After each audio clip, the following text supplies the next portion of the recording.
एक बार की बात है, राहुल और उसके दादा एक साथ बैठे हुए थे। राहुल ने अचानक से दादा से पूछा, दादाजी, हमको समान क्यों करना चाहिए? दादाजी मुस्कुराए और बोले, बेटा, समान करना एक अच्छी आदत होती है। जैसे जब हम कोई काम करते हैं, तो हमें उस काम को सही से और पूरे ध्यान से करना चाहिए।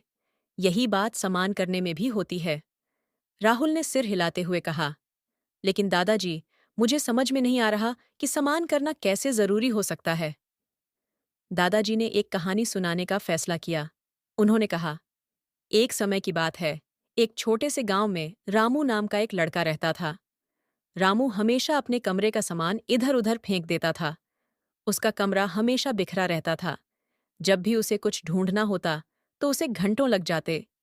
एक दिन उसकी माँ ने उससे कहा, रामू, अगर तुम अपने सामान को ठीक से रखोगे, तो तुम्हें कोई भी चीज ढूंढने में आसानी होगी। लेकिन रामू ने माँ की बात को गंभीरता से नहीं लिया। एक दिन रामू के स्कूल में एक बहुत महत्वपूर्ण परीक्षा होने वाली थी। उसने अपनी किताबें ढूंढनी शुरू कीं, लेकिन किताबें तो उसके कमरे में इधर उधर बिखरी हुई थीं।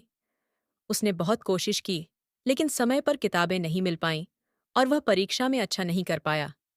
तब रामू को एहसास हुआ कि अगर वह अपने सामान को ठीक से रखता, तो उसे यह परेशानी नहीं होती। राहुल ने कहानी को ध्यान से सुना और फिर दादा से कहा, दादाजी, अब मुझे समझ में आ गया कि सामान करना क्यों जरूरी है।